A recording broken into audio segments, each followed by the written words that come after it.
কতদিন হয় নামাজ পড়ে না, মনেও না। কতদিন হয় ফজরের নামাজ পড়ে না, জানেও না। কোনোদিন আল্লাহর কোরআন পড়তেও জানে না। কখনো একটু আল্লাহর জিকির তাসবিহ পড়বে, আল্লাহরে কোনো সময় ডাকবে একটু নীরবে, রাতে কিংবা দিনে, একাকী কিংবা প্রকাশ্যে, খবরও নেই। সারাক্ষণই দুনিয়া, খানা, খাদ্য, বাজার, ব্যবসা, টাকা পয়সা, আয় রোজগার, চাল ডাল, তেল, সাবান, বন, চা, বিস্কুট, বিড়ি, সিগারেট, মোবাইল, নাচ, গান, জিনা, ব্যভিচার, দৃশ্য, অস্থিরতা, বেহায়াপনা, অসভ্যতা, খালাস, এই জিন্দেগি। আল্লাহ বলেন এমন মানুষের সাথে চলাফেরা করবেন। অত্তাবা হাওয়াহু, 2 নম্বরে আল্লাহ পাক বলেন সর্বদাই যে মনের ইচ্ছা মতো চলে,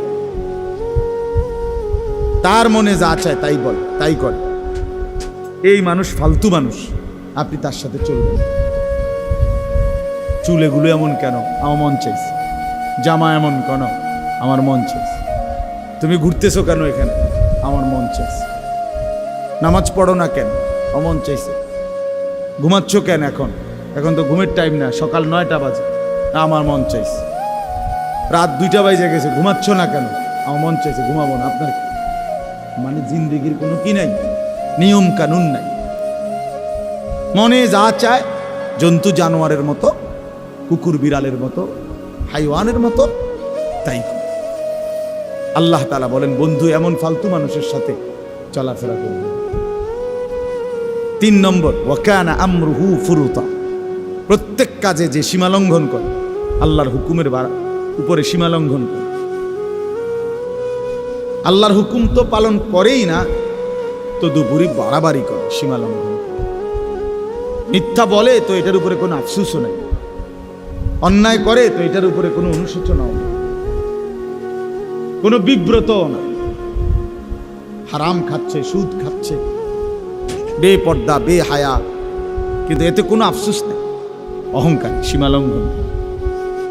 আল্লাহ তাআলা বলেন এরকম অহংকারী, ঔদ্ধত্যপূর্ণ মানুষ থেকে চলাফেরা করবেন। ভাইয়া, এই যে তোমরা যে মাঝখানে কয়েকটা ছেলে, দোস্ত এই তোমারে বলছি, অসুবিধা হলে চলে যাও ভাই, তোমরা উঠে চলে যাও। এই যে বয়স্ক 2 জন চাচার পিছনে যে তোমরা 3-4 জন ছেলে, ফাইজলামি ছাড়তে না পারলে চলে যাও বাবা, বাসায় গিয়ে ঘুমায় যাও, নয়তো গিয়ে মোবাইল টিপো।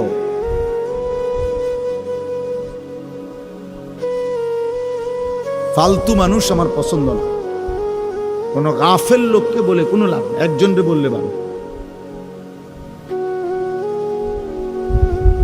এতগুলো মানুষের সামনে ওলামায়ে কেরাম কথা বলতেছে, ওরা প্রথম থেকেই হাসি মজাক করতেছে। অনেক বেশি বিশ্বাস করেন।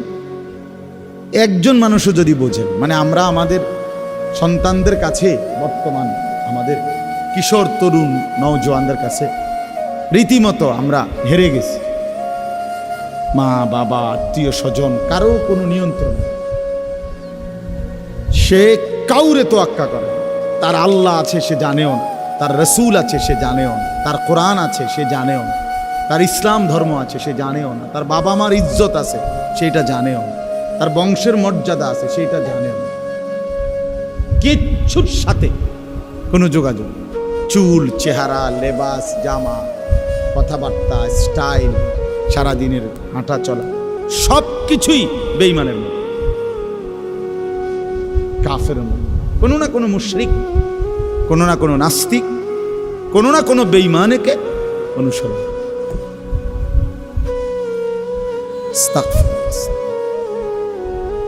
অনেক বেশি দুর্ভাগ্য এটা আমাদের, অনেক বেশি দুর্ভাগ্য, জানেন না? অনেক বেশি। বাবা মা জীবিত, অথচ আপন সন্তান 16 বছর, 14 বছর, 18 বছর বয়স, আপন মা বাবার ঘরে ঘুমায়, মুসলমানের ঘরে। 365 দিনের খোদার একটা বছরে কোনো দিন ফজরের নামাজ পড়ে না। মা বাবা আছে অথচ। কত বড় জানোয়ার, চিন্তা করছে, এত বড় নিকৃষ্ট জানোয়ার মুসলমানের ঘরে কেমনে গেল? এত বড় দুশ্মন কেমনে মুসলমান? একদিনও ফজরের নামাজ, ভোরবেলার এই নামাজ পড়তে মনও চায় না, জানেও না কোন সময় ফজরের আজান। ওমা এইটা কি? এই মুসলমান কেমন মুসলমান? রাসূলুল্লাহ সাল্লাল্লাহু আলাইহি ওয়াসাল্লাম বলছেন, মুসলমান আর কাফেরের মধ্যে পার্থক্য নামাজ। সরাসরি হাদিস, ফারকু মা বাইনানা ওয়া বাইনাল কুফরি আস-সালাহ। সরাসরি নবীজি বলেছেন, আমাদের মাঝে আর কাফেরের মাঝে পার্থক্য নামাজ, আগা কাটা না। আমরা তো বুঝছি যে আগা কাটলে কয় মুসলমান, আগা না কাটলে মুসলমান না। না, আগা কাটার লগে এটা সম্পর্ক না। ওইটা তো হলো খতনা করা, ওইটা একটা আমল, ইসলামের সুন্নাত আমল। বাচ্চাকে যে খতনা করায়, এটা একটা ইসলামের একটা আমল, নবীজির একটা আমল। কিন্তু কোনো মানুষ মুসলমান না বেঈমান, এটা পার্থক্যর প্রমাণ কি বলেন সবাই? হ্যাঁ, নবীজি বলছে, আল আহদুল্লাযী বাইনানা ওয়া বাইনাহুম আস-সালাহ। নবীজি বলছে, আমাদের মাঝে আর মুনাফিকের মাঝে পার্থক্য, অঙ্গীকার নামাজ। মানে ইমানদার নামাজ পড়ে, মুনাফিক নামাজ পড়ে, মুমিন নামাজ পড়ে, কাফের নামাজ পড়ে। রাসূলুল্লাহ সাল্লাল্লাহু আলাইহি ওয়াসাল্লাম বলেছেন, মান তারাকা সালাতাম মুতাআম্মিদান ফাকাদ কাফার। নবীজি বলেছেন, ইচ্ছে করে যে নামাজ ছেড়ে দিল সে কুফরি করল,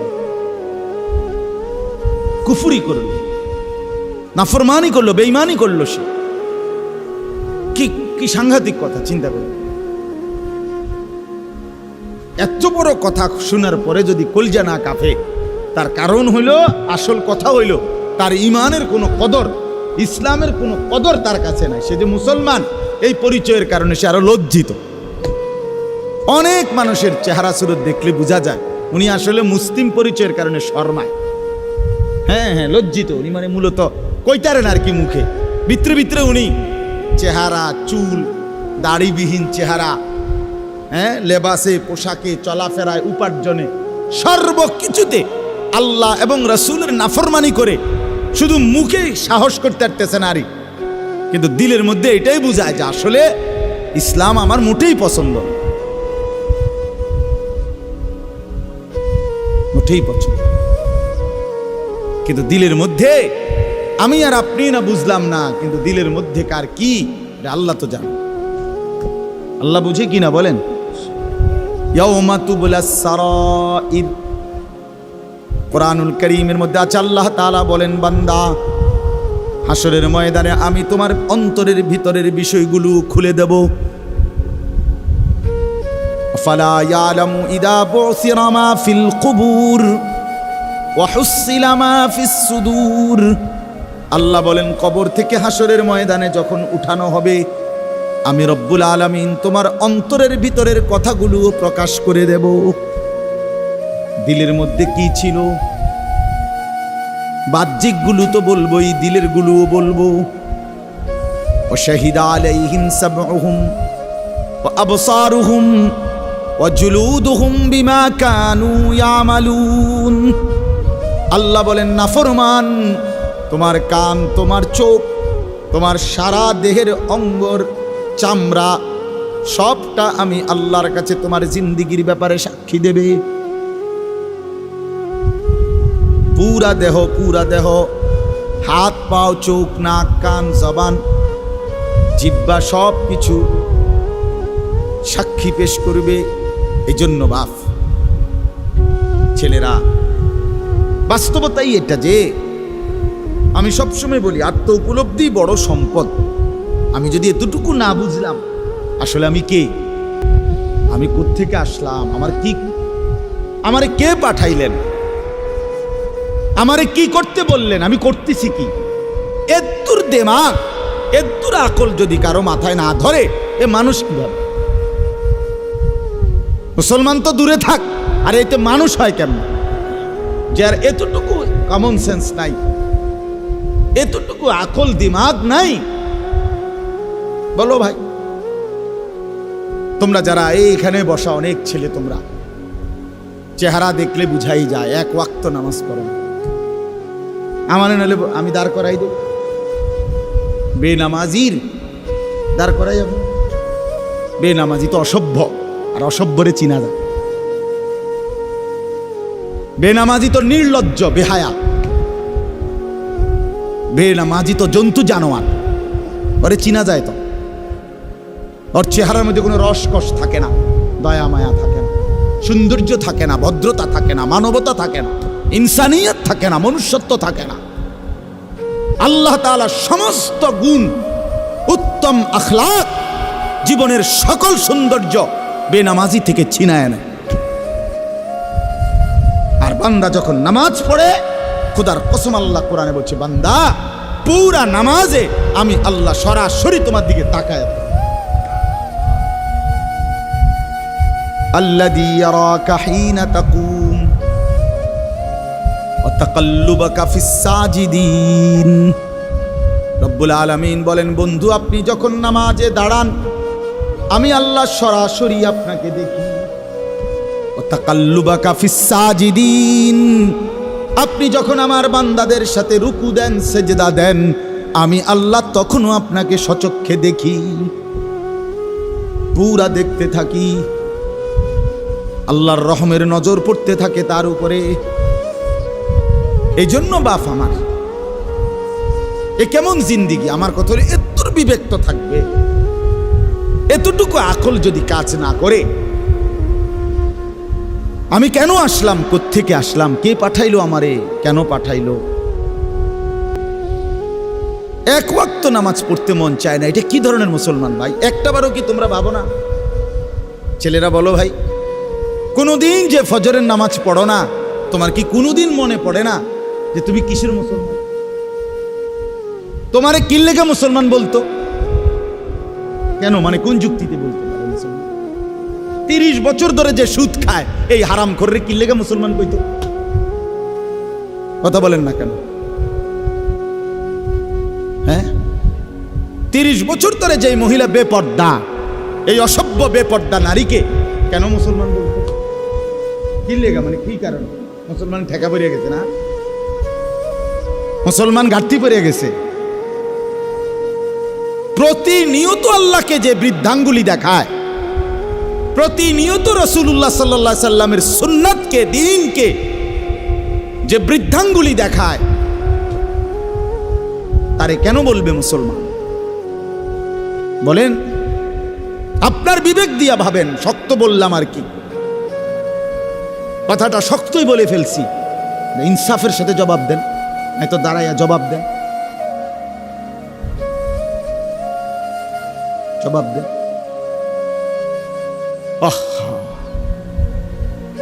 প্রতিনিয়ত, আরে একটা মানুষ তো হুচট খায়, একটা মানুষ পিছলা খায়, একটা মানুষ পড়ে যাইতে পারে, ঠিক আছে, ভুল হবে, পিছলা খাবে, পড়ে যাবে, ভুল হবে, অপরাধ হবে, গুনাহ হবে। খোদার কসম, গুনাহ আমারও আছে, গুনাহ আপনারও আছে। এটা তো কোনো কথা না, দোষের কথা না। দোষ তো হইল গুনার উপরে লাগাতার ধারাবাহিক। এটা কোন ধরনের মুসলমান? আমার 6 মাসের মধ্যে একদিন জামাত ছুটে গেছে, হইতে পারে। আমার 10 দিনের মধ্যে, 15 দিনের মধ্যে, 1 মাসের মধ্যে কোনোদিন ফজরের নামাজ উঠতে দেরি হয়ে গেছে, সেটা তো হইতে পারে। কিন্তু লাগাতার প্রতিদিন এক জিন্দিগি, আপনি প্রতিদিন মিশা কথা কইবেন? কথা বলেন, এটা কি একটা যুক্তি হইল? বলো ভাই, আমার কথা তো এইটা না। ভুল তো আমারও আছে, ভুল তো আপনারও আছে, অপরাধ আমারও আছে, আপনারও আছে। আমি তো বেহেশতের থেকে ঘুরে আইছি না, কথা বোঝেন নাই? আমরা হিসাব দিতে হবে কিনা, আপনারা দিতে হবে কিনা, হুজুর দিতে হবে কিনা, তো এটা তো কোনো কথা। টেনশন হইল লাগাতার 30 বছর মিশা কথা কয় কেমনে, লাগাতার প্রতিদিন সুদ খায় কেমনে, প্রতিদিন ওজনে কম দেয় কেমনে, প্রত্যেক দিন মুসলমানের ঘরে রঙিন টেলিভিশনে নাচ গান নর্তকী চলে কেমনে, এক মুসলমানের স্ত্রী ডেইলি বেপর্দা হয় কেমনে, মাইয়াটা প্রতিদিন বেপর্দা হয় কেমনে। এটা কি মুসলমান? এটা বাপটা কেমন, মা কেমন, সন্তান কেমন? এদের ইসলাম কোথায়, এদের আল্লাহ কোথায়, এদের আখেরাত কোথায়? বলেন, ইনসাফ বলেন ভাই। ছেলেরা তোমরা বলো মিয়া, কেন সেজদা দাও না? কেন নামাজ পড়ো না? কেন আল্লাহর কথা মনে পড়ে না? কেন এত বড় জালেম হলা? কেন এত বড় সীমালঙ্ঘনকারী হলা? কেন এত বড় অহংকারী হলা? কেন যে মনিবকে চেনো না? কোরআনুল কারীমের মধ্যে আছে, ইবলিসকে আল্লাহ বলছে, ইবলিস একটা সেজদা দিলি না, তুই তো অহংকার করলি। ফামা ইয়াকুনু লাকা আন তাতাকাব্বারা, তুই কি জানো না আমি আল্লাহর সামনে অহংকার করা সাজে না। আল্লাহ বলছেন একটি সেজদা না দেওয়াতে, খোদার কসম, সূরা আরাফের মধ্যে আছে, আল্লাহ বলছেন একটি সেজদা না দেওয়ার কারণে ইবলিসকে আল্লাহ বলছে তুমি অহংকারী। আর আল্লাহ বলছেন আলাইসা ফি জাহান্নামা মাসওয়াল লিল মুতাকাব্বিরিন, আল্লাহ বলছে কোরআনে সমস্ত অহংকারীদের ঠিকানা শুধুই জাহান্নাম। ভাইয়া শুধু ওয়াজ না, গতানুগতিক একটা মাহফিল করা দরকার ছিল, এই জন্য মাহফিল হলো। প্রতি বছর আমরা একটা ওয়াজ হয় দেখিয়া হইল না রে ভাইয়া, জীবনটা এতটুকু হলে হবে না। আল্লাহ আনাইছে, আল্লাহ বসাইছে, আল্লাহ তৌফিক দিছে বলে আমরা বসছি। এই জন্য যে কয়জন বসছেন, মাঝ বয়সী, বয়স্ক, নওজোয়ান কিংবা পর্দার আড়ালের কোনো মা বোন, আমিও আপনিও চলেন ভাবি, আখেরাত ভুলে গেলাম কেন? আল্লাহকে ছেড়ে দিলাম কেন? রাসূলুল্লাহ সাল্লাল্লাহু আলাইহি সাল্লামকে ভুলে গেলাম কেন? আমি প্রায় বলি জানেন, আমাদের কাছে 4টি নিয়ামত আছে সর্বশ্রেষ্ঠ। এক, আমাদের রব আল্লাহ, আমাদের নবী মুহাম্মদুর রাসূলুল্লাহ, আমাদের কিতাব কোরআন, আমাদের ধর্ম ইসলাম। এই 4টাই সর্বশ্রেষ্ঠ। কি বলেন? আল্লাহ সর্বশ্রেষ্ঠ কিনা? আমাদের নবী মুহাম্মদ সর্বশ্রেষ্ঠ কিনা? কোরআন সর্বশ্রেষ্ঠ কিনা? ইসলাম সর্বশ্রেষ্ঠ কিনা? তাহলে 4টি সর্বশ্রেষ্ঠ নিয়ামত যার কাছে আছে, তে নষ্ট হইল কেন? আমার প্রশ্ন হইল, কিসের অভাবে তুমি নষ্ট হয়ে গেলা? কি ছিল না বলে? কি পাও নাই বলে? বলেন, ইহুদিদের কাছে কোনো সঠিক আসমানি কিতাব যেটা আল্লাহ নাজিল করছিলেন মুসা নবীর উপরে, খোদার কসম সারা পৃথিবীর বর্তমানে যত ইহুদি, তাদের কাছে সেই কিতাবটা নাই। যেটা আছে সেটা ভুল। খ্রিস্টানদের কাছে, সারা পৃথিবীর যে ইউরোপ কান্ট্রির যত খ্রিস্টান, এই আমেরিকা বলেন, লন্ডন বলেন, ইউরোপ বলেন, কোন খ্রিস্টানের কাছে, জাদুঘরেও চ্যালেঞ্জ, এটা প্রকাশ্যে বললাম, তারাও স্বীকার করে তাদের কাছে আল্লাহ কর্তৃক নাজিলকৃত যে আসমানি কিতাব ইনজিল ঈসা নবীর উপরে নাজিল হয়েছে যেটা, এটা নাই, আসলি কিতাব নাই তাদের কাছে। যেটা আছে এটা তাদের বানোয়াটি, এটা তাদের নিজেদের রচিত। ঈসা আলাইহিস সালামকে আসমানে তুলে নেওয়ার কমপক্ষে 600 বছর পরে, আরো পরে, এটা নিজের নিজের বানায় বানায় লিখছে। সকালে একবার ঠিক করে, বিকালে একবার ঠিক করে। হ্যাঁ হ্যাঁ, মন মতো ঠিকঠাক করে। আসমানি কিতাব আবার ঠিক হয় কেমনে? এটা তো ঠিক হইয়াই নাজিল হইছে। কথা বোঝেন নাই আপনি? আচ্ছা, হিন্দু ধর্মের কোনো বই একটারও কোনো আসমানি কিতাবের সাথে কোনো সম্পৃক্ততাই নাই। এগুলো তাদের কারো না কারো বানানো। এই রামায়ণ, ভগবত, বেদ, পুরাণ, গীতা, এগুলো এদের বানানো এক কিচ্ছা কাহিনী, গল্প, এই আজে বাজে কথাবার্তা যা আছে আছে। আচ্ছা যাক, কিন্তু আসমানি কিতাব না। কথা বুঝেন নাই কি?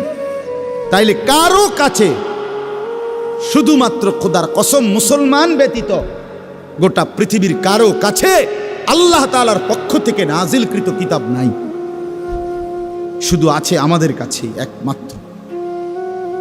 1500 বছরে আগে নবী সাল্লাল্লাহু আলাইহি সাল্লামের উপরে ঠিক যেই অক্ষরে নাজিল হয়েছে, যেই শব্দে, যেই অক্ষরে, ওই অক্ষর, ওই শব্দ, ওই উচ্চারণ, ওই তেলাওয়াত, ওই মাখরাজ, ওই হুবহু তর্জমা, তাফসীর, ব্যাখ্যা, বিশ্লেষণ, আমল আজকে 1500 বছর পর্যন্ত অবিকল, অবিকৃত এখনো আছে। আলহামদুলিল্লাহ, আলহামদুলিল্লাহ। তাহলে আমাদের কাছে নিখুঁত কোরআন আছে। আমাদের নবী সর্বশ্রেষ্ঠ নবী। সব নবী শুধু নবী, আমাদের নবী সর্বশ্রেষ্ঠ নবী। সব নবী শুধু নবী, নিজ নিজ অঞ্চলের নির্ধারিত সীমানা পর্যন্ত নবী। কেউ 200 বছর, কেউ 300 বছর, কেউ ধরেন 950 বছর, কেউ 400 বছর, কেউ 300 বছর ধরেন।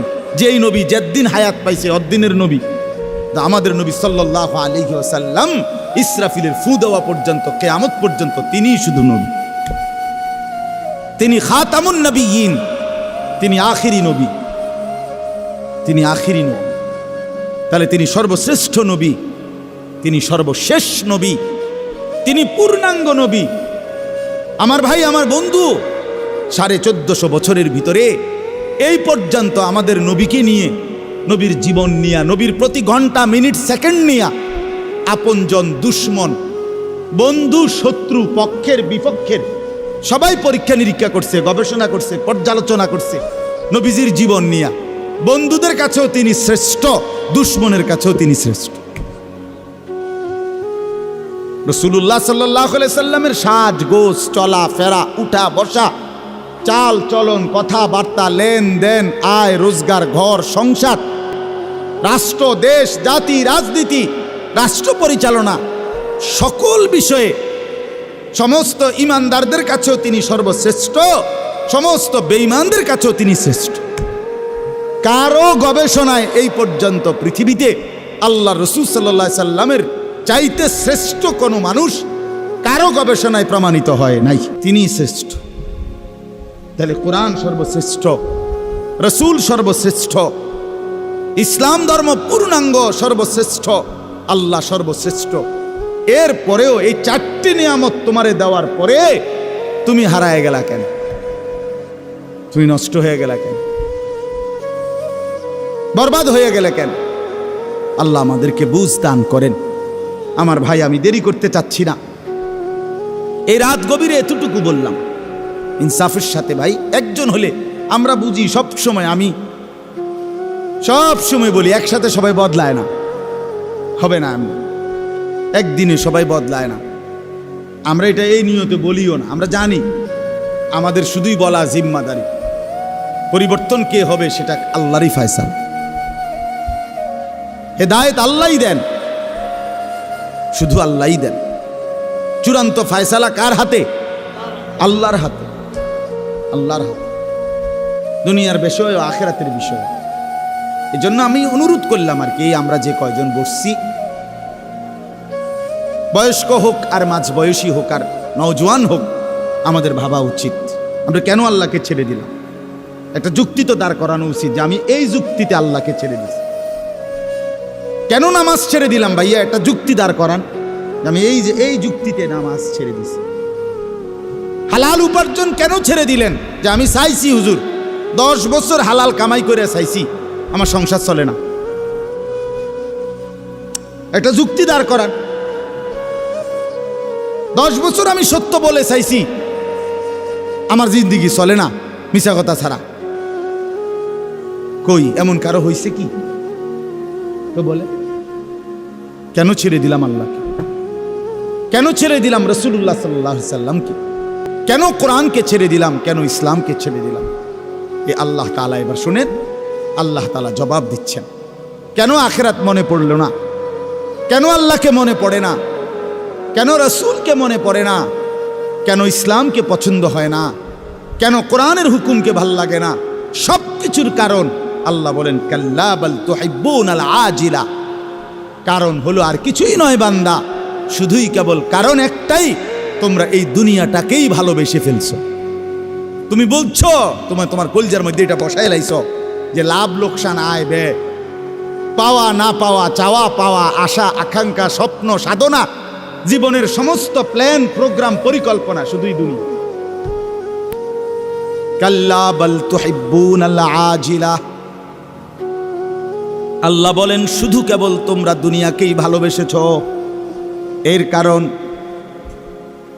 ভালোবাসা, মহব্বত, তুহিব্বুনা, ভালোবাসা কিন্তু কলিজার মধ্যে থাকে। মানুষ যে বলে ভালোবাসে, এর অর্থ কি? মাইলানুল কলব ইলা শাই, আরবিতে বলে কোনো জিনিসের প্রতি অন্তর ঝুঁকে যাওয়া, এটারে বলে মোহাব্বত। আমার দিলের মধ্যে তুমি, এটারে কয় ভালোবাসা। তো আল্লাহ তাআলা বলেন, বান্দা তোমরা যারা আল্লাহকে চিনতেছ না, নাফরমানি করছো, আখিরাত মনে করো না, কারণ একটাই, তোমরা কলিজার ভিতরে, দিলের ভিতরে দুনিয়া বসায় লাইছো, দুনিয়া বসায় ফেলছো। ইমাম কুরতুবী রাহমাতুল্লাহ আলাইহির একটা কিতাব আছে আত-তাযকিরা, মৌতের স্মরণ, ওই কিতাবে আমরা পড়ছি। 500 বছর আগে লেখা, কত আগের কিতাব, কিন্তু ওই সময়কার উনি লিখছেন, জিন্দিগি ভর যারা দুনিয়া নিয়া এই পরিমাণ ব্যস্ত থাকে যে আল্লাহর কথা, আখিরাত বন্দিগির কথা মনে থাকে না, তিনি বলেন, কসম বলেন আল্লাহর, উনি বলেন মৃত্যুর মুহূর্তেও ওই নাফরমান বান্দা কালেমা লা ইলাহা ইল্লাল্লাহ উচ্চারণ করার আর তৌফিক পায় না, তার ফিকির মৃত্যুর মুহূর্ত পর্যন্ত শুধু দুনিয়াই থাকে। ওনে লিখছে ওই কিতাবের মধ্যে, এক ব্যক্তিকে মৃত্যুর মুহূর্তে বলা হয়েছে, আপনি পড়েন লা ইলাহা ইল্লাল্লাহ, কসম আল্লাহর কিতাবে লিখছে, উনি ওই ব্যক্তি বলতেছে 11, 12, 13, 14, হ্যাঁ ওই কিতাবে আছে। এক ব্যক্তিকে বলছে মৃত্যুর মুহূর্তে আপনি পড়েন লা ইলাহা ইল্লাল্লাহ, ওই কিতাবে লিখছে ইমাম কুরতুবী রাহমাতুল্লাহ আলাইহি, সে বলতেছে 3.5, 4.5, 5.5।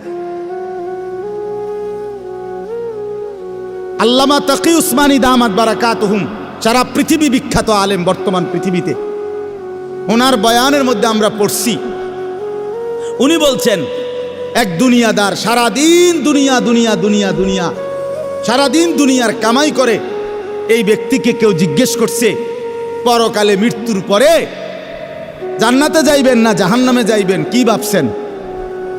সে বলছে, উত্তর দিছে, সরাসরি কিতাবে আছে, আমার কাছে কিতাব আছে, সে উত্তর দিছে, বাবু জান্নাত না জাহান্নাম সেটা কোনো আমার প্রশ্ন না, জেনে 2টা পয়সা লাভ হয় আমার হেনে দিও, ওইটা জান্নাত না জাহান্নাম তোমরা চিন্তা করো, আমার দরকার হলো 2টা পয়সা কি হওয়া। হ্যাঁ মনে তো হয় হাসি, কিন্তু বাস্তবতা এমন। এই সমাজের অসংখ্য মুসলমান এমন আছে, বয়স্ক 60, 70, 80 বছর বয়স, মৃত্যু শয্যায় বিছনাত পড়ে গেছে, আপনি বইলে শুনবেন জীবনের শেষ আকাঙ্ক্ষা কি, এ শুয়ে শুয়ে শেষ আফসুস করতে আছে, আহা জিন্দিগিটা তো শেষ, মরে যাওয়ার টাইম হইছে, এই ছোট নাতিকার, এই নাতিকার যদি বউটা চাইয়া যাইতে পারতাম, এই মাইয়াগা যদি বিয়ে দিয়ে যাইতে পারতাম, শেষ ফোলাগা যদি বিদেশ পাঠাই দিতে পারতাম, হ্যাঁ বাড়িটার লগে দিয়া 2টা শতক জায়গা যদি আল্লইয়া সাইডটা যদি মিলাই দিতে পারতাম, কি মিথ্যা বললাম? এমন নাই? আমি তো চিনি ভাই, আমি দেখছি না, আমি কি শান্তের দেশে থাকি নাকি? আমি তো শান্তের দেশের মানুষ, আমি এই দেশের মানুষ না, তো আমার বাড়ি তো নাঙ্গলকোট, আমি চিনব না কেন? বয়স্ক লোক, ওনার ছেলে মেয়ে, ছেলের জন্য মেয়ে খুঁজতেছে, আমি কইলাম আপনি এরকম অস্থির হয়ে গেলেন কেন? তার দাদা, এবারে আমার শুনাইতে আছে, তার দাদা কয় এত অস্থির হইয়া মেয়ে খুঁজতেছে ছেলের জন্য, কয় যে তার দাদা ওয়াশ নিয়ে বুঝিনি, মানে নিঃশ্বাসে নিঃশ্বাসে ওয়াশ নিয়াসের মধ্যে তার দাদা তার এই নাতির বউ লেগা আকাঙ্ক্ষা, মানে আর জু এবার তো মরে যাবো, আজরাইল ঘুরতে আছে চারিদিকে, শুধু বউগা সাউনের লেগে হাবড়া বাকি, কারণ ওনার কলজার মধ্যে এটা ঢুকছে, কবরের মধ্যে গেলে ওনার প্রথম প্রশ্ন করবে আপনার নাতির বউয়ের নাম কি, এটা হলো কবরের প্রথম সওয়াল। হায় মুসলমান, হায় মুসলমান, হায় মুসলমান, এই মূল কারণ হলো কলজাটার ভিতরে দুনিয়া বসায় ফেলছে। সাকালতুম ইলাল আরদ, আল্লাহ বলছেন তোমরা বান্দা মাটিটাকে কামড়াইয়া আঁকড়াইয়া ধরে রাখছো না, জমিনটাকে, পৃথিবীটাকে আঁকড়াইয়া ধরে রাখছো না, কোনোভাবেই মরতে চাচ্ছ না, কিন্তু তুমি কি জানো না বান্দা, দুনিয়া যে তোমারে থাকতে দিবে না, তোমার দাদা মরতে চায় নাই, তোমার দাদা থাকতে পারে নাই। তোমার বাপ মরতে চায় নাই, তোমার দাদা বাপ থাকতে পারে না। এই পৃথিবীর কেউ মরতে চায় নাই, কিন্তু কেউ থাকতেও পারে না। তুমি থাকবা কেমন? আমি থাকবো কেমন? আমার দাদারে তো আমি নিজ চোখে দেখছি। কই আমার দাদা তো এখন নাই। আমার নানিরে আমি নিজ চোখে দেখছি, কই তারা তো নাই। আমার মা, আমার বাবা, আমার দাদা, চাচা, মামা, ফুফা, খালু, কত মানুষ। মা আছেন এখনো, বাবা নাই। আমার সেই সুন্দর চেহারার বাপ, ওনার তো অনেক দিন হয়েছে আর দেখি না, এখন খবরে চলে গেছেন সে কত আগে। দুনিয়া আমারে থাকতে দিবে কেমনে? নওজোয়ান ভাই, তোমারও তো থাকতে দিবে না।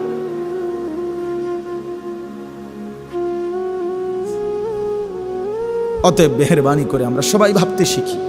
আল্লাহ বলেন, বান্দা দুনিয়াটারে এভাবে আটকাইয়া ধরলা কেন? রাদিতুম বিল হায়াতিদ দুনিয়া মিনাল আখিরাহ। আল্লাহ বলেন, তাহলে কি বান্দা আখিরাতের চাইতে দুনিয়া পেয়ে খুশি হয়ে গেলা?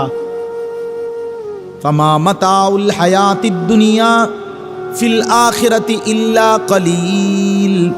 আল্লাহ বলেন, বান্দা শুনে নাও, আখিরাতের তুলনায় দুনিয়ার জীবন একেবারেই সামান্য।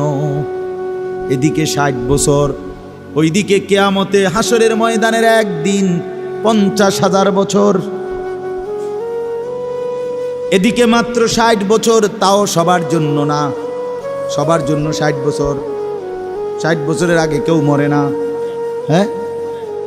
তাইলে এদিকে সর্বোচ্চ যদি 60 বছরও হয়, সর্বশেষ যেই লোকটা কবরে থাকবে, আল্লাহর নবীর হাদিস দ্বারা বোঝা যায়, হতে পারে শেষ মানুষটাও কবরে থাকতে হবে 40,000 বছর। হাসরের ময়দানের একদিন 50,000 বছর। তারুজুল মালাইকাতু ওয়ার রূহু ইলাইহি ফি ইয়াউমিন কানা মিকদারুহু 50,000 সানা। 50,000 বছর। আল্লাহ বলেন, ইন্নাহুম ইয়ারাউনাহু বাঈদা ওয়া নারাহু করিবা। আল্লাহ বলেন, আমার বান্দা মনে করে আযাব বহু দূরে, আমি মনে করি আমি আল্লাহ তো দেখি একদম কাছে। তুমি না ভাবছো বান্দা 60 বছর অনেক লম্বা, তো কবরের 1 রাত 1 সেকেন্ডে তুমি তখন বুঝবা দুনিয়া কিছুই না। কসম আল্লাহর কোরআনে আছে, নাফরমানকে আল্লাহ জিজ্ঞেস করবে, বান্দা দুনিয়াতে কয়দিন ছিলা? নাফরমান জাহান্নামের হাসরের ময়দানের 1 মিনিটের আযাবের পরে আল্লাহ যখন জিজ্ঞেস করবে, আমার বান্দা দুনিয়ায় কয়দিন ছিলা? কোরআনুল কারীমের মধ্যে আছে, বলবে নাফরমান, লাবিসনা ইয়াওমান আও বা'দা ইয়াওম। আল্লাহ দুনিয়াতে ছিলাম সর্বোচ্চ 1 দিন অথবা তার চাইতে কম। হয়তো ছিলাম 24 ঘন্টা, নয়তো ছিলাম 12 থেকে 14 ঘন্টা। তার মানে 60 বছর তখন 24 ঘন্টা মনে হবে, 12 ঘন্টা মনে হবে। 60 বছর দুনিয়ায় যে কোনোদিন কষ্ট পায় নাই, কিন্তু আল্লাহর হুকুম মানে নাই। কসম আল্লাহর নবী বলেন, আল্লাহ তাআলা বলবেন একজন ফেরেশতাকে, আমার এই নাফরমান বান্দা যে জীবনে কোনোদিন দুঃখ দেখে নাই, তারে জাহান্নামের বাহির দিয়া ঘুরাইয়া আনো, আর জাহান্নামের দরজায় 1 সেকেন্ডের জন্য দাঁড় করাইবা, যেন 1টা সেকেন্ড জাহান্নামের বাতাস তার বুকটার মধ্যে শুধু লাগে। এরপরে আবার হাসরের ময়দানে নিয়ে আসো। আল্লাহ রসুলের হাদিস, ফেরেশতা তারে জাহান্নামের 4 দিকে ঘুরাইয়া বাহিরে জাহান্নামের গরম বাতাস 1টা সেকেন্ডের জন্য বুকে লাগাইয়া আল্লাহর সামনে এনে দাঁড় করাবে। রব্বুল আলামিন তখন জিজ্ঞেস করবে, বান্দা দুনিয়ার জীবনটা তো বড় আরামসে কাটাই আসছো, ঠিক না? আল্লাহর নবী বলেন ওই নাফরমান বলবে, আল্লাহ আপনার জাতের কসম করে বলি, দুনিয়ার জীবনে সুখ কি জিনিস আমি জীবনে দেখি নাই।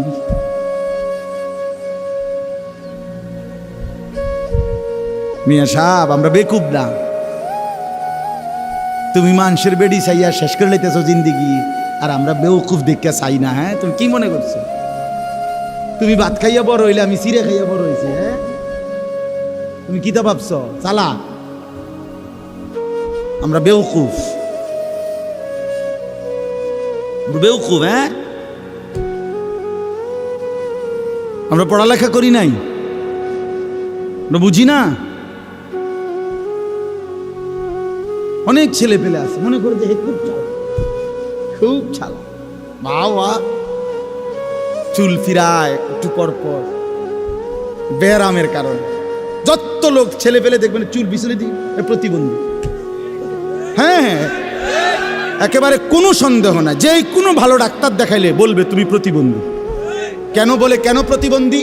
কারণ হইল তোমার চুল এটা তোমার অসুবিধা হয়, তুমি নিজেই বুঝতেছো এটা অসুবিধা হয়, একটু পর পর পিছনের দিকে ফিরাইতে হয়। তাইলে তুমি এটা বড় করে বানাইলা কেন, এটা রাখলা কেন?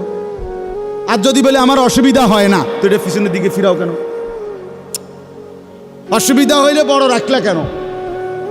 আর অসুবিধা না হইলে পিছনের দিকে এটা ফিরাও একটু পর পর। কারণ হইল তোমার ব্রেনে সমস্যা, তোমার যে মানসিক সমস্যা, প্রতিবন্ধী তুমি।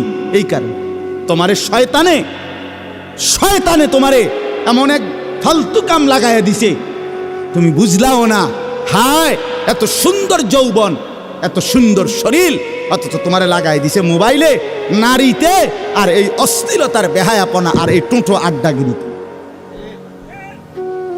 অথচ যুবকের হাতে পৃথিবী গড়ে, যুবকের হাতে পৃথিবী গড়ে। কর্মের সমস্ত উদ্দীপনা তো নওজোয়ানের, মেহনতের সমস্ত শক্তি তো আল্লাহ রাখছে যুবকের মধ্যে। বাচ্চা তো বাচ্চাই, মুরব্বী বয়স্ক তো বয়স্কই, শক্তি তো কেবল যৌবনী।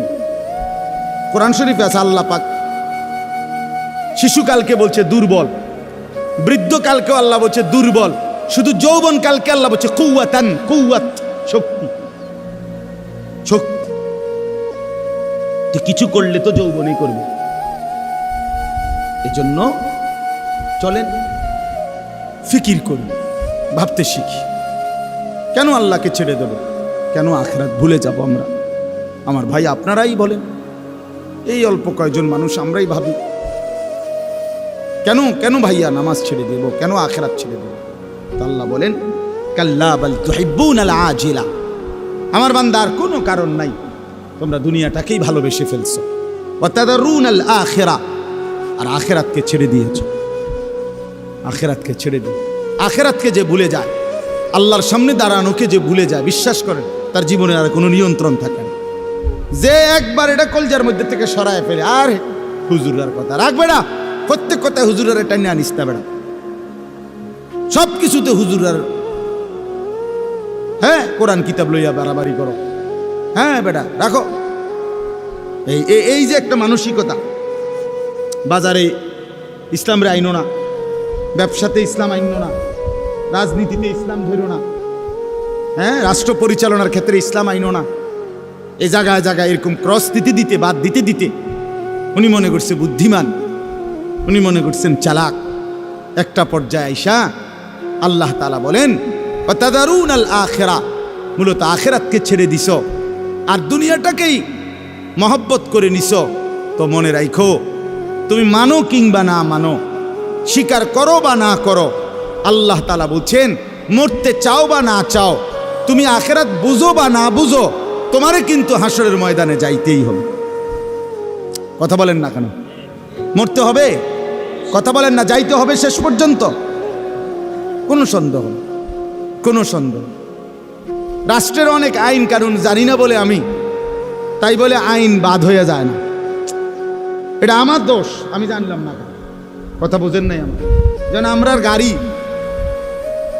শহরে বন্দরে অনেক সময় গাড়ি পুলিশ চেক করে, এটা দেওয়া জিগায়, ওইটা জিগায়।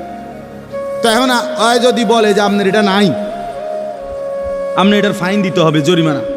মানে আমি যদি বলি যে স্যার আমি তো এই আইন জানি না, তো উনি কি বলবো, আপনি যেহেতু আইন জানেন না আপনারা ছেড়ে দিলাম। এটাই নিয়ম না? না আপনি আইন জানেন না কা, এটা তো আমার বিষয় না। এই জন্য ভাইয়া, আমি আপনি যদি স্বীকার করি বা না করি, বুঝতে চাই বা না চাই, আখিরাত নিশ্চিত, হাসরের ময়দান নিশ্চিত। আল্লাহ বলেন সেই হাসরের ময়দানে যখন আসবা তো বান্দা তোমাদের দুইটা অবস্থা হবে, বুজুহু ইয়াউমাইদিন নাযিরা, কিছু মানুষের চেহারা থাকবে হাস্যোজ্জ্বল, হাসি মুখ, ইলা রাব্বিহা নাযিরা, আর সেই হাস্যোজ্জ্বল চেহারার মানুষগুলো সরাসরি আল্লাহ পাককে দেখতে থাকবে। দুই, ওয়াজুহু ইয়াউমাইদিন বাসিরা, কিছু মানুষের চেহারা থাকবে মলিন, মলিন হয়ে যাবে চেহারা। আল্লাহ বলেন তাদুন্নু আন ইউফআলা বিহা ফাকিরা, এই সাংঘাতিক এই শব্দটার অর্থ। আল্লাহ বলেন নাফরমান হাসরের ময়দানে মলিন চেহারা হয়ে থাকবে, আর সে বুঝে ফেলবে আন ইউফআলা বিহা ফাকিরা, আজকে এই হাসরের ময়দানে আল্লাহর আযাব তার কোমর ভাঙ্গা দিবে। এই শব্দের অর্থ এটা, ফাকিরা অর্থ কোমর। আল্লাহ বলে নাফরমান বুঝে ফেলবে আজ আল্লাহর আযাব তার কোমর ভাঙ্গা লাগবে, মানে সোজা আর দাঁড়ায় থাকতে দিবে না। একটা আসার দিবে ফেরেশতা, একটা আসার। হাদিসের মধ্যে আছে কবরে প্রথম ঘন্টায়, প্রথম মিনিটে প্রশ্নের জবাব দিতে না পারলে কবরের মাটি, ডান দিকের মাটি বাম দিকে, বাম দিকের মাটি ডান দিকে, এত জোরে নাফরমানকে চাপ দিবে তাখতালিফা আদলাউহু, আল্লাহ নবী বলেন ডান দিকের হাড্ডি পাঁজর করকর করে ভাঙ্গা ওই পাশে চলে যাবে, ওই পাশের হাড্ডি ভাঙ্গা এই পাশে চলে আসবে। কসম আল্লাহ। তাদুন্নু আন ইউফআলা বিহা ফাকিরা কাল্লা ইদা বালাগাতিত তারাকিয়া, আল্লাহ বলেন সত্যি সত্যি যখন আজরাইল রূহ টান দিবে, নাফরমানের রূহটা একটা টানে কণ্ঠনালীর কাছে চলে আসবে, ভীষণ ছটফট করবে। ওয়াকিলা মান রাক, লোকের আশপাশে তখন চিৎকার দিয়ে বলবে তারে চিকিৎসা করবে কে? ডাক্তার ডাকো, ওজা ডাকো, বৈদ্য ডাকো, চিকিৎসক ডাকো, ঝাড়ফুঁক করো, ফু দাও, এই করো সেই করো। ওয়ান্না আন্নাহুল ফিরাক, আল্লাহ বলে কিন্তু সে বুঝে ফেলবে সে দুনিয়া থেকে এই মুহূর্তে বিদায় নিয়ে নিবে। মানুষগুলো না বলছে ডাক্তার ডাকো, এই ডাকো সেই ডাকো, নাফরমান তো বুঝে ফেলছে মৃত্যু যন্ত্রণা শুরু হয়ে গেছে, আজরাইল চলে আসছে, এই মুহূর্তে তাকে দুনিয়া থেকেই চলে যেতে হবে। ওয়ালতাফাতিস সাকু বিসাক, আল্লাহ বলেন ভয়ে আর আতঙ্কে তার পায়ের গোছা যেমনে আছে এমনি পড়ে থাকবে, পাওটুকু একটু নাড়াইবার মতো শক্তি কিংবা হিম্মত তার আর হবে না। ইলা রাব্বিকা ইয়াউমা ইদিনিল মাসাক, আল্লাহ বলেন এই অবস্থাতেই প্রত্যেককে আমি আল্লাহর সামনে পেশ করা হবে। আল্লাহ এবার ফয়সালা করবে। তো জাহান্নামের ঘোষণা যখন দেবে, আল্লাহ বলেন কেন কেন জাহান্নামী হবে এই নাফরমান? এই শেষ কথাগুলো শুনেন যুবক ভাই, তুমিও শোনো। আল্লাহ বলেন মৃত্যুর যন্ত্রণা কঠিন হবে কার? এই যেখানে আছে মৃত্যুর যন্ত্রণা, অর্থাৎ আমরা হাদিসের মধ্যে পড়ছি যে আপনারা মানে লঞ্চ বা বড় ট্রলার কোনো সময় দেখছেন কিনা যে পারে গেলে একটা রডের লোহার এরকম আংটাওয়ালা এটারে নিচে ফালায় আটকায় আর কি, এটা দেখছেন? এটা এরকম, এটারে কি কয়? গ্যারাফি। আপনার এই নোঙ্গর, হ্যাঁ নোঙ্গরও কয় এইটারে। এই লোহার আপনার এরকম আংটাওয়ালা, চার চোখওয়ালা, চারটা ইয়াওয়ালা, এইভাবে আপনার ফেরেশতা আজরাইল মালাকুল মউত শরীরের মধ্যে এরকম নোঙ্গর, যেরকম এইটা ছুঁড়ে মাইরা এটারে টাইনা ধরলে যেরকম সিরা ভিরা আসে, এইরকম ভাবে নাফরমানের কলিজা তার রুহু তার শরীর থেকে টাইনা হেসরাইয়া বাইর করে। এজন্য কোরআনের 4টা আয়াত আছে যেখানে আল্লাহ তাআলা বলছেন মৃত্যুর যন্ত্রণা বড় ভয়ানক হবে। এক, জাআত সাকরাতুল মাউত বিল হক, আল্লাহ বলেন ওয়ালাউ তারা ইযিজ যালিমুনা ফি গামারাতিল মাউত, আল্লাহ বলেন ফালাউলা ইযা বালাগাতিল হুলকুম, আল্লাহ বলছে কাল্লা ইযা বালাগাতিত তারাকিয়া, কণ্ঠনালীর কাছে একটা টানের সাথে রুহুটা চলে আসবে, রুহুটা বের হতে চাইবে না, ফেরেশতা সিরা ভিরা খোদার কসম টাইনা বের করবে। আল্লাহ বলেন কেন এমন পরিণতি হলো, কেন এমন নির্মম মৃত্যু হলো, কেন আজরাইলে তো কষ্ট দিয়া বের করলো কেন? আল্লাহ বলেন ফালা সাদ্দাকা ওয়ালা সাল্লা, কারণ হলো সে আল্লাহর উপরে বিশ্বাস করে নাই, আর ওয়ালা সাল্লা নামাজ আদায় করে না। এই জন্য ভাই আমার, আল্লাহর দোহাই, যে নামাজ পড়ে না তার মৃত্যুটা বড় কঠিন হবে, খুব কষ্টের হবে। এই আয়াতে স্পষ্ট, মৃত্যু বড় কঠিন হবে তার। এরপর আল্লাহ বলেন ওয়ালাকিন কাযযাবা ওয়া তাওয়াল্লা, বরং সে কি করেছে? আমি আল্লাহকে মিথ্যা মনে করেছে, আর আমি আল্লাহর হুকুম থেকে মুখ ফিরায় নিছি, মুখ ফিরায় নিছি। আল্লাহ তাআলা বলেন সুম্মা যাহাবা ইলা আহলিহি ইয়াতামাত্তা, আমার নাফরমানি করে নিজ পরিবার পরিজন বন্ধু স্বজনের সাথে অহংকারের সাথে হাঁটাচলা করছে। মানে একে তো নাফরমানি করছে, আবার বউ বাচ্চা নিয়ে এমন ভাবসাব চলাফেরা, অপরাধী অথচ কোনো অনুশোচনা লজ্জিত কোনো ভাব নেই। সুদখোর, কিন্তু এটা যে অপরাধ খবরও নাই। হে চেহারা সুরত দেখলে বুঝাও যায়। এমনি তো হারামখোর, কিন্তু চেহারা সুরত দেখলে বুঝাও যায় না। ভাবসাব এমন ফুর্তিতে আছে, বউ বাচ্চা নিয়ে খাইতে আসে, ঘুমাইতে আসে, মজা করতে আসে, টেলিভিশন দেখতে আসে, চা খাইতে আসে, বন খাইতে আসে, বিড়ি খাইতে আসে, সিগারেট খাইতে আসে, বেড়াইতে আসে পার্কে, বউয়ে পার্কে ঘুরে, ছেলে মোবাইল টিপে, মেয়ে আরেক ছেলের লগে কথা বলে, তাই নিয়ে নিজেও ঘুরে গারে, বাহ রঙের গুড্ডি উড়াইতে আসে। মানে বাহ বাহ, অসাধারণ অসাধারণ। আল্লাহ তাআলা বলেন বান্দা আউলা লাকা ফাআউলা সুম্মা আউলা লাকা ফাআউলা, চারবার বলছে এই শেষ কথা। আল্লাহ বলছে তোমার জন্য দুর্ভোগ, অতঃপর আবার বলছি তোমার জন্য দুর্ভোগ, আবার বলছি তোমার জন্য দুর্ভোগ, আবার বলছি তোমার জন্য দুর্ভোগ। চারবার আউলা লাকা ফাআউলা সুম্মা আউলা লাকা ফাআউলা, কয়বার হলো? চার। কেন চারবার বলছে? একবার তোমার লাঞ্ছনা হবে মৃত্যুর সময়, রুহু কবজের সময়। দুই, তোমার লাঞ্ছনা হবে, তোমার উপরে কষ্ট লাঞ্ছনা দেওয়া হবে কবরে।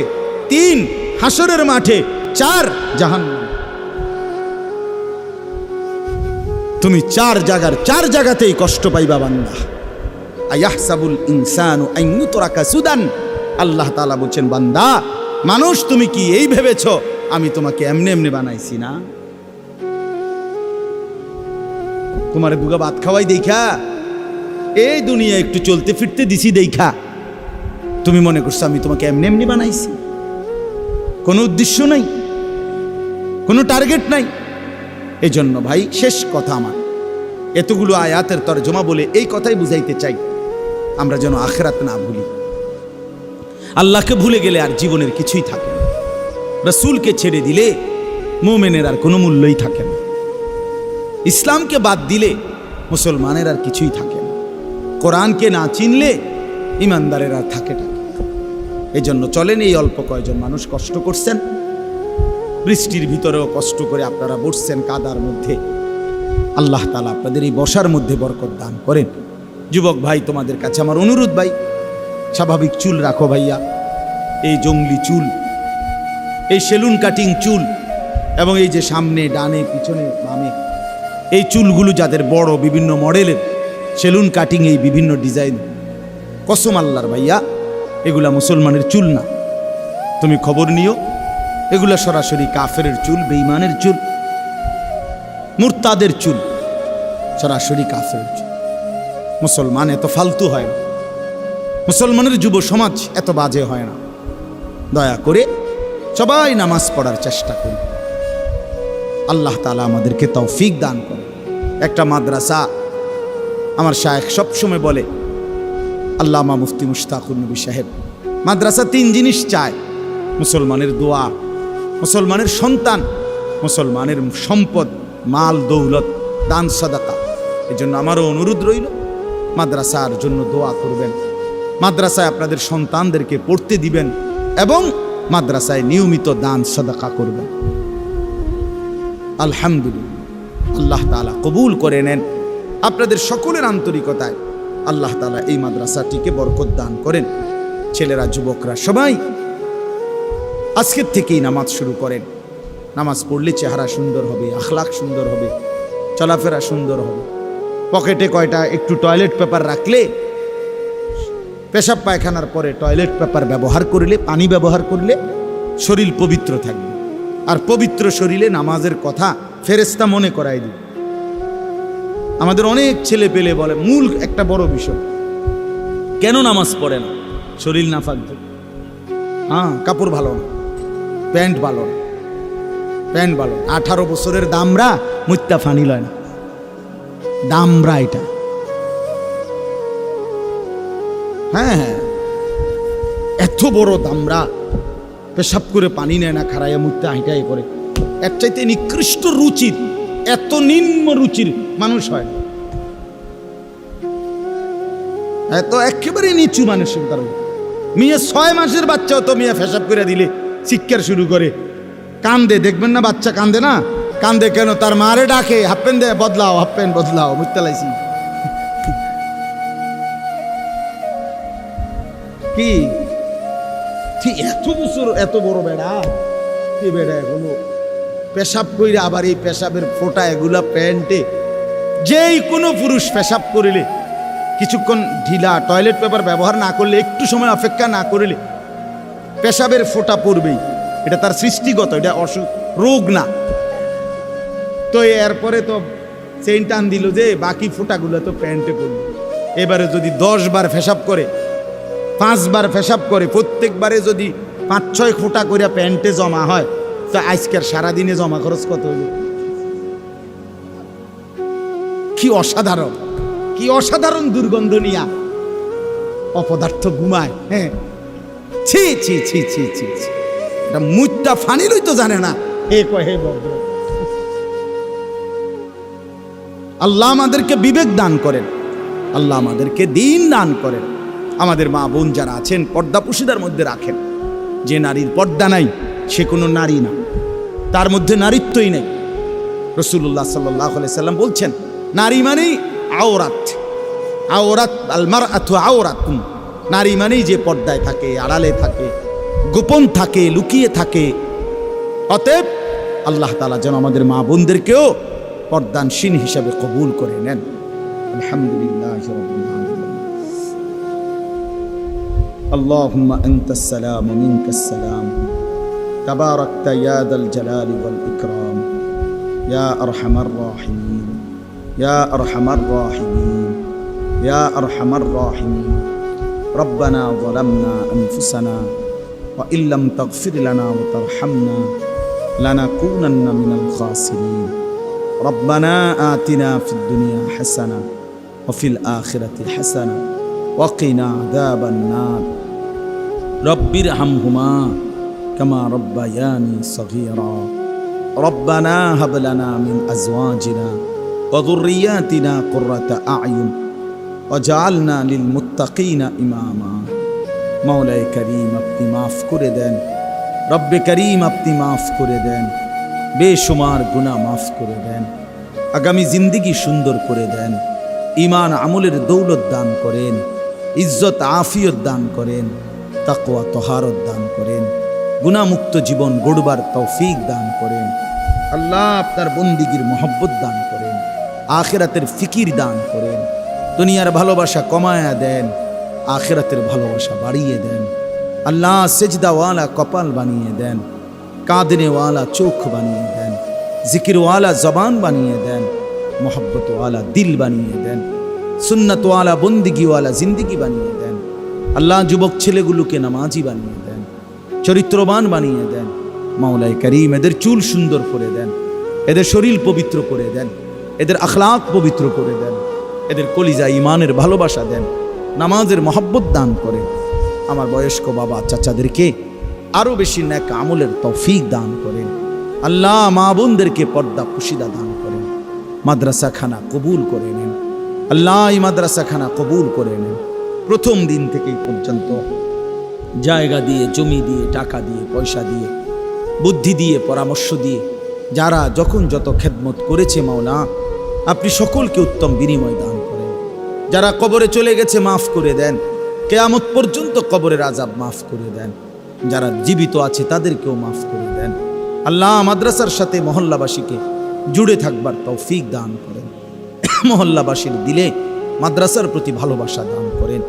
আল্লাহ মুসলমানের সন্তানদেরকে মাদ্রাসায় দিন শিখবার তৌফিক দান করেন। আল্লাহ আজকের এই মাহফিলখানা কবুল করে নেন। আজকেও যারা দান করেছে প্রত্যেকের নেক মাকসাদ আপনি পূরণ করে দেন। পিছনের দিনেও যারা দিয়েছে আল্লাহ তাদেরকে উত্তম বিনিময় দেন। অসুস্থ বিমারি যারা শিফা করে দেন, কামাই রুজিতে হালাল বরকত দান করেন। প্রবাসে যারা বিদেশে আল্লাহ সহি সালামতে নিরাপদে রাখেন মাওলা, আল্লাহ আমার দেশ আপনি নিরাপদ করে দেন, খায়ের ও বরকত দান করেন। আল্লাহ আমাদেরকে একজন ইনসাফগার শাসক দান করেন, ইমামে আদেল দান করেন, ন্যায়পরায়ণ শাসক দান করেন। আল্লাহ আমরা আর কোনো জালেমের খপ্পরে পড়তে চাই না, আমরা আর জুলুমের শিকার হতে চাই না, আর কোনো জালেম আমাদের উপরে চাপায়া দিয়েন না মাওলা। আপনি আমাদের দেশের উপরে দয়া করেন, প্রতি ইঞ্চি জমিনে কোরআনের রাজ চালু করে দেন। আল্লাহ ইসলামের বাতি জ্বালিয়ে দেন, কোরআনের নূর জ্বালিয়ে দেন। আল্লাহ আপনি কবুল করেন। সারা পৃথিবীর মজলুম মুসলমানকে রেহাই দিয়ে দেন।